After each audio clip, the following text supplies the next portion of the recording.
Alhamdulillah, pada kesempatan pada pagi hari ini kita mendapatkan kesempatan untuk melakukan amalan ibadah yang dicintai oleh Allah Subhanahu wa taala. Salah satunya salat subuh berjamaah. Bahkan Allah menjanjikan ketika kita sebelum melaksanakan salat subuh berjamaah, melaksanakan salat sunnahnya, maka Allah berani menjanjikan lebih baik daripada dunia dan seisinya. Kemudian setelah salat subuh kita juga melakukan amalan yang salah satu amalan itu dicintai oleh Allah, yaitu kita sedikit meluangkan waktu kita untuk menuntut ilmu, mendengarkan ilmu. Mudah-mudahan dengan ilmu tersebut dapat bermanfaat, dan yang menyampaikan mudah-mudahan selalu diberikan keikhlasan oleh Allah Subhanahu wa taala. Makanya pada suatu ketika Imam Ahmad pernah berkata, al-ilmu la yazilluhu syai'un idza saluhat niyatuhu. Sesungguhnya ilmu itu tidak ada yang mampu menandingi keutamaannya apabila yang mencari ilmu itu benar-benar bagus niatnya. Lalu Imam Ahmad pun ditanya balik, kaifa saluhat niyatuhu? Lalu bagaimanakah niat yang benar itu wahai Imam Ahmad? Beliau menjawab, idza man birrajul ayarfa'a jahlun min nafsihi, yaitu ketika seseorang itu mencari ilmu tulus hanya karena Allah dan tulus benar-benar ingin membebaskan dirinya dari kebodohan. Oleh karena itu ma'asyiral muslimin, pada kesempatan pagi hari ini kita akan mencoba melanjutkan kembali. Pada kesempatan yang lalu kita sudah membahas hati orang yang beriman, namanya hati yang munir, hati yang bercahaya, hati yang senantiasa identik dengan petunjuk. Karena Allah mengatakan petunjuk itu adalah hidayah. Hidayah itu adalah ilmu, dan hidayah ilmu itu bisa berupa cahaya. Makanya orang-orang yang beriman hatinya hati yang munir, hati yang selalu bercahaya, yaitu hati yang selalu mendapatkan hidayah dan petunjuk dari Allah Subhanahu wa taala. Selanjutnya sudah juga pernah kita sampaikan tentang hati mankusun, hatinya orang-orang munafik, hati yang terbalik, ibarat gelas, posisinya itu terbalik, sehingga apapun yang masuk ke dalam gelas itu tidak bisa masuk. Ketika kita menuangkan susu, teh dan kopi atau apapun itu, ketika posisi gelas itu terbalik, maka isi yang akan kita masukkan ke dalam gelas itu tidak akan bisa masuk. Begitu juga orang-orang munafik. Bagaimanapun upaya kita memberikan mereka pencerahan, tetapi karena hati mereka mankusun terbalik, maka hati mereka ini tidak akan pernah mendapatkan hidayah dari Allah. Bahkan kita jumpai sering orang-orang yang diberi gelar sebagai orang munafik, mereka senantiasa berada dalam keadaan demikian sampai akhir hayatnya. Nah, pada kesempatan pagi hari ini kita akan membahas tentang hatinya orang-orang kafir. Orang kafir itu artinya apa? Tertutup. Hati orang kafir itu tertutup. Maksudnya apa? Tertutup dari kebenaran. Ada gemboknya. Tetapi kondisi gembok setiap orang kafir ini, satu orang dan orang yang lainnya tidak sama. Ada gembok yang rapat, yang kuncinya kuat, ada juga gembok yang kekuatannya biasa, bahkan mudah dibuka. Makanya kita gampang menjumpai orang kafir itu kadang-kadang mendapatkan hidayah dari hal-hal yang sepele. Contoh misalnya mimpi sholat. Ada kemarin waktu ada seorang ustadz ditanya di YouTube itu, menanya sebelum mengucapkan 2 kalimat syahadat, kenapa Anda kok ingin masuk Islam? Karena saya ini berkali-kali mimpi sholat. Lalu dia berusaha mencari makna sholat itu, akhirnya apa? Dia akhirnya ingin mendapatkan hidayah dan masuk Islam karena mimpi sholat itu. Ada juga yang sepele, misalnya di Amerika ada seorang wanita negro ya, Afrika, itu bekerja sebagai tukang laundry, tukang cuci sebuah asrama perempuan di Amerika. Dia menyamati kalau celana dalam dari pemiliknya anak-anak remaja Amerika itu kok kotor ya. Lalu celana dalamnya dari anak-anak remaja putri dari Timur Tengah kok bersih. Lalu dia bertanya, kenapa kok bisa bersih? Sedangkan mereka ini kotor, anak-anak Amerika ini. Lalu anak-anak perempuan remaja itu dari Amerika, dari Timur Tengah mengatakan, sesungguhnya agama kami mengajarkan apabila setelah buang air kecil atau buang air besar, kita diperintahkan untuk istinja, kita diperintahkan untuk membersihkan kotoran sisa-sisa air kencing itu. Dan ternyata sisa air kencing itu kalau tidak dibersihkan akan membekas, membuat sebuah kotoran di kain celana dalam itu.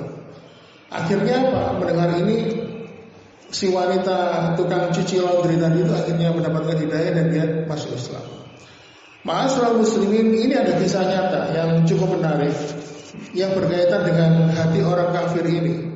Mereka ini justru masuk Islam bukan di masjid, bukan di pengajian, tetapi justru mereka ini masuk Islam di dalam gereja dan sedang berlangsung peribadatan menurut kaum Nasrani. Nah, kisah ini diawali ada seorang pemuda Arab, pemuda Muslim yang ditugaskan menjadi mendapatkan tugas pertukaran pelajar.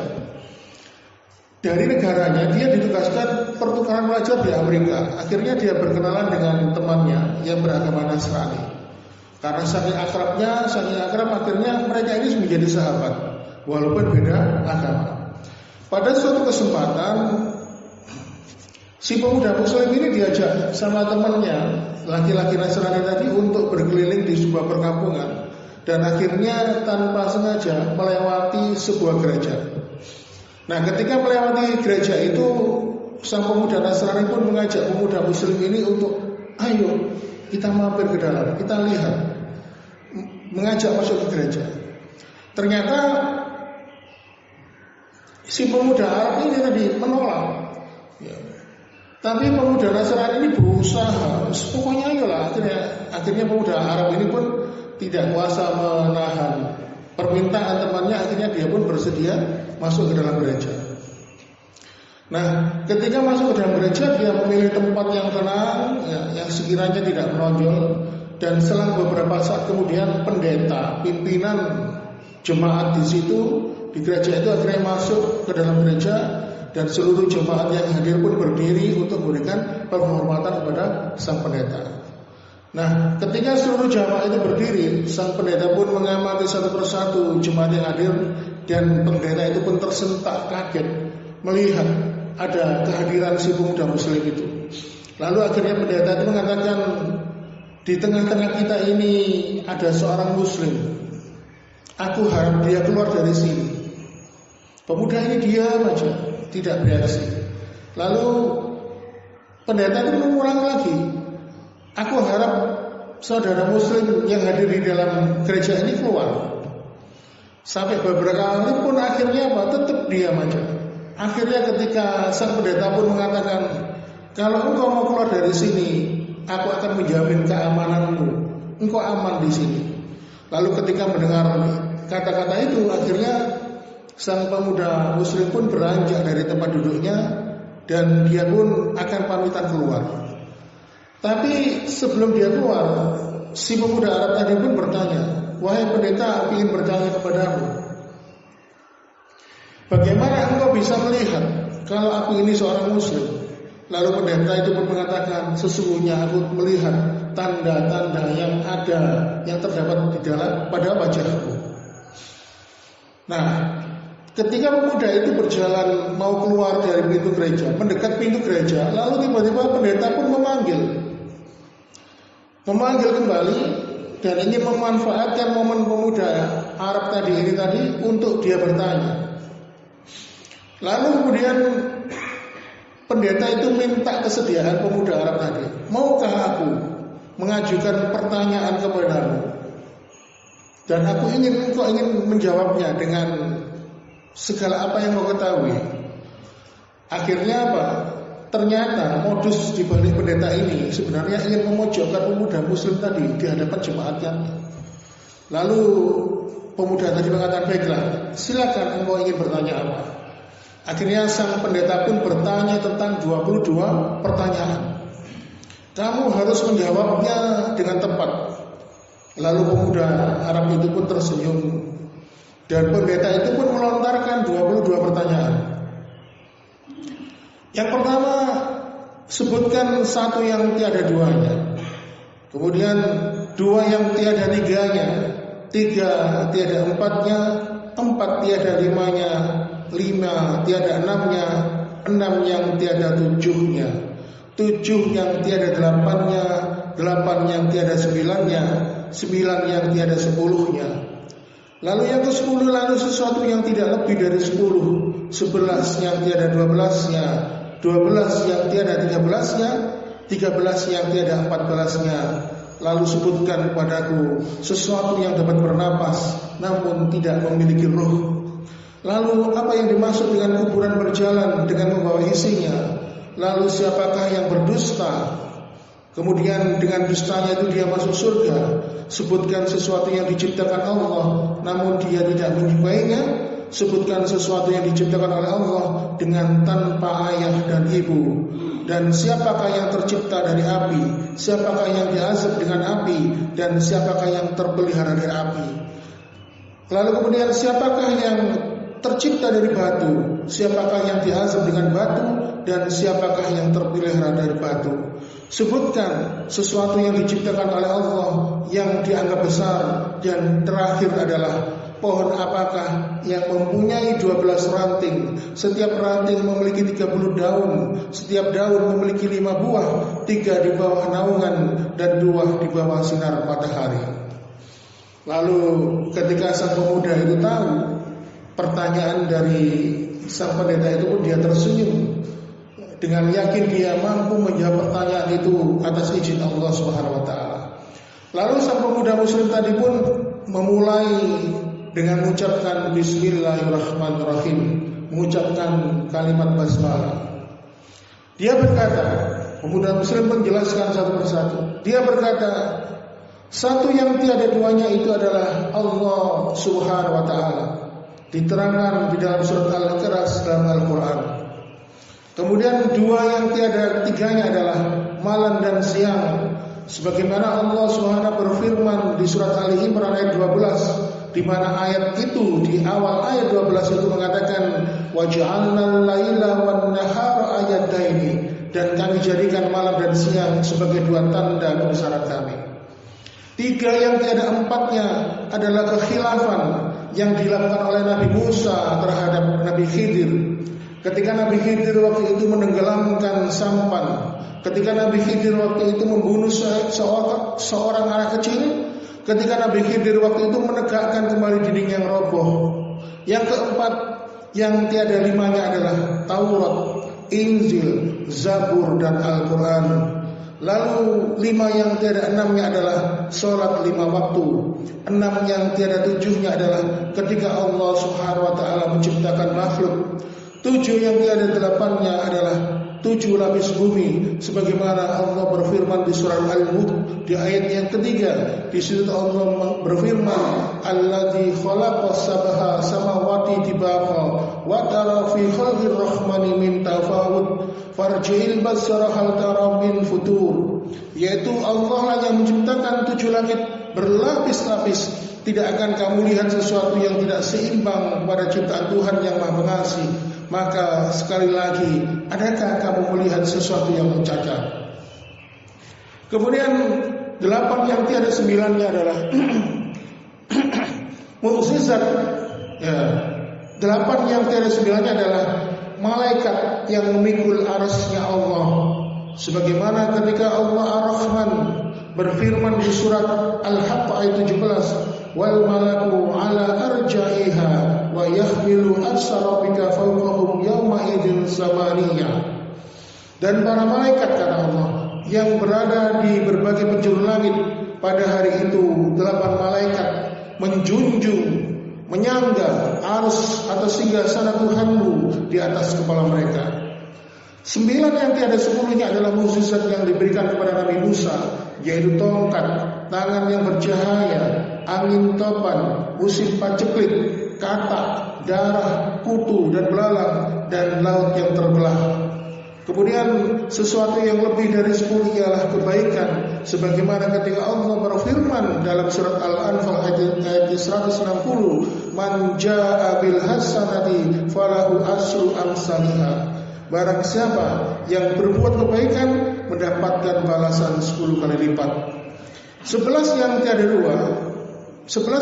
dua belasan ialah jumlah saudara Nabi Yusuf. 12 yang tiada 13-nya adalah mukjizat Nabi Musa yang diterangkan oleh Allah di surat Al-Baqarah ayat 60, yang artinya, dan ingatlah ketika Musa memohon air untuk kaumnya, lalu Allah pun berfirman, pukullah batu itu dengan tongkatmu, maka memancarlah darinya 12 mata air. Kemudian 13 yang kira 14 adalah jumlah saudara Yusuf yang ditambah ayah dan ibunya. Lalu pemuda itu pun melanjutkan, ada sesuatu yang tidak bernapas tetapi tidak memiliki ruh adalah waktu subuh. Sebagaimana firman Allah di surat At-Takwir ayat ke-18, was-subhi idza taraffas, dan demi waktu subuh apabila fajar telah menyingsing. Sedangkan kuburan yang membawa isinya adalah yaitu ikan paus yang menelan Nabi Yunus alaihissalam. Kemudian mereka yang berdusta dan masuk ke dalam surga adalah saudara-saudara Yusuf ketika mereka berkata kepada ayahnya, wahai ayah kami, sesungguhnya kami pergi berlomba-lomba dan kami tinggalkan Yusuf di dekat barang-barang kami. Lalu Yusuf pun dimakan serigala. Setelah semua kedustaan itu terungkap, Yusuf pun berkata mereka, tidak ada cercaan kepada kalian. Dan Yakub ayah mereka pun berkata, aku memohonkan ampun kepada Rabbku, sesungguhnya dialah yang maha pengampun lagi maha penyayang. Kemudian sesuatu yang diciptakan oleh Allah tapi dia tidak menyenangi, yaitu adalah suara keledai. Sebagaimana ketika Allah Subhanahu wa taala berfirman di surat Luqman ayat 19, dan sederhanakanlah dalam berjalan dan lunakkanlah suaramu, sesungguhnya seburuk-seburuk suara ialah suara keledai. Kemudian makhluk yang diciptakan oleh Allah tanpa ayah dan ibu adalah Nabi Adam, malaikat, unta Nabi Saleh, dan kambing Nabi Ibrahim. Makhluk yang diciptakan dari api adalah iblis, yang diazab dengan api adalah Abu Jahal, dan yang terpelihara dari api adalah Nabi Ibrahim. Sebagaimana firman Allah di surat Al-Anbiya ayat 69, Qulna ya naru kuni bardan wa salaman ala Ibrahim.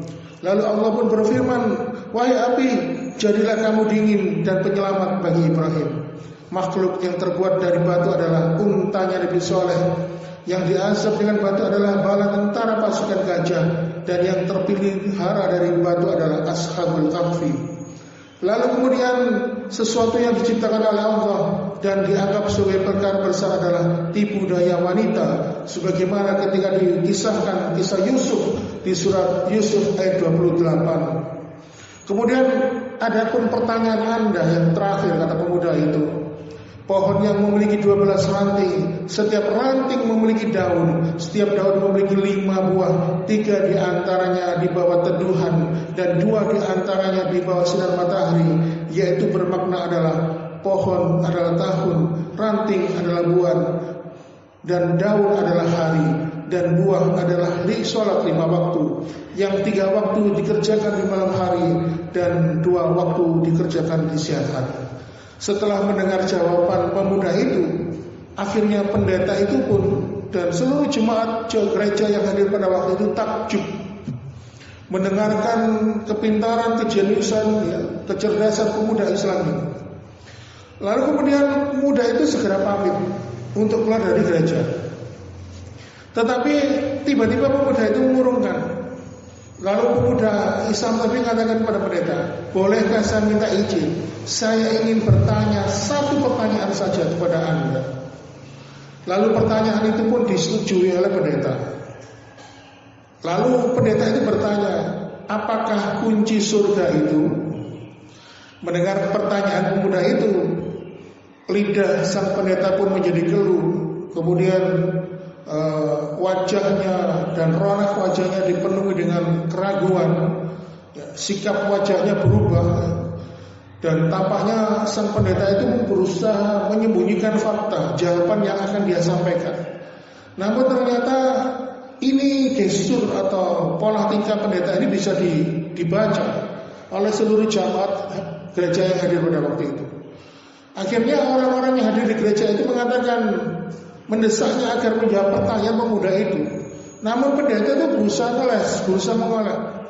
Namun ada jemaat gereja itu yang mengatakan, Anda telah bertanya, melontarkan 22 pertanyaan kepada pemuda ini, dan dia sudah menjawab pertanyaan Anda dengan baik, sudah dijawab semuanya. Tetapi sementara dia hanya bertanya satu pertanyaan, kenapa Anda tidak menjawabnya? Lalu pendeta itu mengatakan, sungguh aku telah mengetahui jawabannya, tapi aku takut, aku khawatir ketika aku menyampaikan jawaban dari pertanyaan ini, aku akan mengecewakan kalian semuanya. Lalu hadirin itu mengatakan, baik, coba dijawab aja pertanyaan pemuda itu, satu pertanyaan itu, dan kami akan menyambut keselamatan Anda. Lalu sang pendeta itu pun mengatakan, kunci surga itu adalah asyhadu an la ilaha illallah wa asyhadu anna Muhammadar Rasulullah. 2 kalimat syahadat. Akhirnya gemparlah seluruh yang hadir di gereja itu, dan akhirnya apa? Allah Subhanahu wa taala memberikan hidayah. Akhirnya seluruh jemaat gereja plus pendetanya sekalian pun pada waktu itu akhirnya mengucapkan 2 kalimat syahadat, dan mereka semuanya masuk Islam. Ini contoh ma'asyiral muslimin, hidayah itu hanya milik Allah, seperti yang kita sudah bahas kemarin, bahwasanya hidayah itu milik Allah. Rasulullah SAW tidak berhak memberikan hidayah. Bahkan doa Rasulullah yang berkaitan dengan hidayah ini pun tidak bisa, karena Rasulullah SAW sering menyampaikan doa permintaan kepada Allah, banyak dikabulkan. Tetapi ketika berkaitan dengan hidayah, ketika dia memohon hidayah untuk keluarganya,